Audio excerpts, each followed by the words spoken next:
কুপ্রস্তাবে রাজি না হওয়ায় দেওরের ছুরির আঘাতে গুরুতর জখম বৌদি। কাটোয়া থানার পানুহাটের এই ঘটনায় এলাকায় চাঞ্চল্য। জানা যায় শুক্রবার দুপুরে পানুহাট বাজারের কাছে প্রকাশ্য রাস্তায় ছুরি দিয়ে বৌদিকে আঘাত করে দেওর। ঘটনার তদন্তে কাটোয়া থানার পুলিশ। জানা যায় পানুহাটের বৈরাগ্য পাড়ার বাসিন্দা বছর 31-এর চুমকি বৈরাগ্য 4 বছর আগে বাইক দুর্ঘটনায় স্বামী মারা গিয়েছে। এক ছেলে ও এক মেয়েকে নিয়ে পানুহাট বৈরাগ্য পাড়ায় বসবাস করতেন। চুমকি বৈরাগ্যের দেওর প্রবীণ বৈরাগ্য বয়স 19 বছর। প্রবীণ বৈরাগ্য প্রায়শই চুমকি বৈরাগ্যকে কুপ্রস্তাব দিত বলে অভিযোগ করে তার ছেলে। মাকে কুপ্রস্তাব দিত, মা রাজি হতো না, দিয়ে উত্তপ্ত করতো, দিয়ে মা বোনকে রোজ স্কুলে আনতে যেত।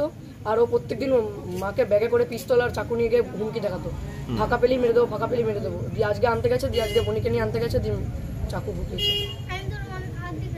তো মা কি ওর বিরুদ্ধে অভিযোগ করেছিল থানায়? কেস করেছিল থানায়। দিয়ে কি বলেছিল কেস? দিয়ে কেসটা কোর্টে ডেকেছিল, দিয়ে মা এই 28 তারিখে ডেকেছিল কোর্টে, দিয়ে ও বলেছিল, হুমকি দিচ্ছিল যে তুমি যদি কেসটা না তুলেছো তাহলে তোমাকে মেরে দেবো। দিয়ে আজকে মেরে দিয়েছে, মানে চাকু ঢুকিয়েছে। কি নাম তোমার? নবীন বৈরাগ্য। জানা যায় মাস চারেক আগে প্রবীণ বৈরাগ্যের বিরুদ্ধে ধর্ষণের অভিযোগ দায়ের করেছিল চুমকি বৈরাগ্য। এরপর থানা থেকে ছাড়া পেয়েও পুনরায় চুমকি বৈরাগ্যকে কুপ্রস্তাব দিত সে। সেই সঙ্গে তার বিরুদ্ধে দায়ের করা ধর্ষণের অভিযোগ প্রত্যাহার করার জন্য হুমকি দিত বলে জানায় চুমকির ছেলে।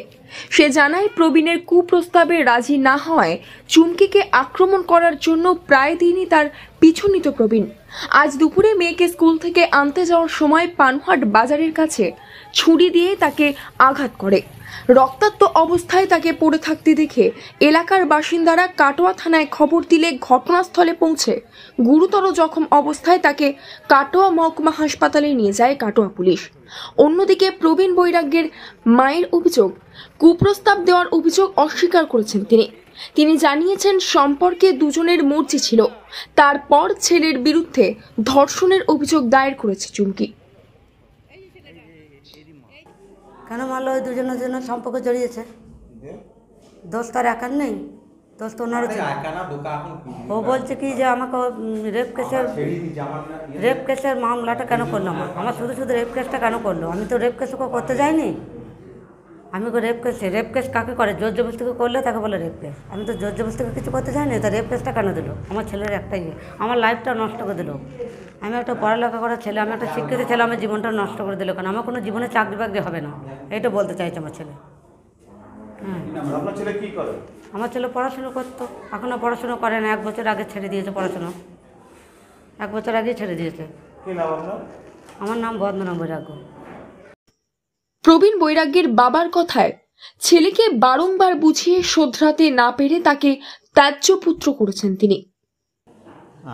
ঘটনা হয়েছে, আমি শুনলাম, আমি গিয়েছিলাম কাজে, তা এসে আমি ফোন করেছিলাম আমাকে বাড়ি থেকে, যেরকম আমি আসলাম। তা ঘটনা হয়েছে যে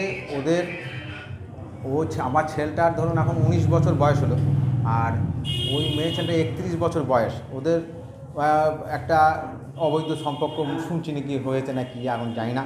এবার ঘটনা যে এই নিয়ে একটা সমস্যা অনেক দিন ধরেই ভুগছে। এবার আমি তো আমার ছেলেকে এই নিয়ে আমি ত্যায্যপুত্র করে দিয়েছি, আমার কাগজপত্র সব আছে। তা ঘটনা হচ্ছে যে এই নিয়ে তারপরে মেরেছে কি ধরেছে নাকি আমরা এখনও দেখিনি, তা শুনছি এখন হয়েছে এই নিয়ে। সম্পর্কে নাকি বৌদি কিছুদিন ধরে ফোন করে শুনি এসব করে। এই নিয়ে অনেক বলেছি যে এরকম করিস না, ওর থেকে 11 বছরের বড়। তা এই নিয়ে সমস্যা। আত্মীয় হয়, আমাদের আত্মীয় হয়, কিন্তু আমি ছেলেকে এই জন্যই ত্যায্যপুত্র করে দিয়েছি। আমার কাগজও আছে, আমার সব সে করতে পারে, স্বাভাবিক। সে তো যার যেমন সমস্যা সে অভিযোগ করবি। আমি অপারক হয়ে গেছি আমার ছেলেকে নিয়ে, কারণ আমার ছেলেকে আর ছেলে বলে আমি না, আমার ওই জন্য আমি অনেকদিন থেকে আমি করে দিয়েছি, উকিলে করতে পারে আমি করে দিয়েছি। আমার নাম পূর্ণচন্দ্র বৈরাগ্য। যদিও এই ঘটনার পরই পলাতক প্রবীণ বৈরাগ্য। কী কারণে ভর দুপুরে প্রকাশ্য রাস্তায় ছুরি দিয়ে আক্রমণ করা হয়েছে সেই ঘটনার তদন্ত শুরু করেছে কাটোয়া থানার police. Bureau report, news network 7। Hallmark সোনার গহনা কেনার একমাত্র ঐতিহ্যশালী স্বর্ণ প্রতিষ্ঠান শ্রী ধীরেন্দ্রনাথ দত্ত গোল্ড প্রাইভেট লিমিটেডের শ্রী সুখেন দত্তের দোকান। ঠিকানা কাছারি রোড, চৌরাস্তা, টেলিফোন ময়দান, কাটোয়া, পূর্ব বর্ধমান।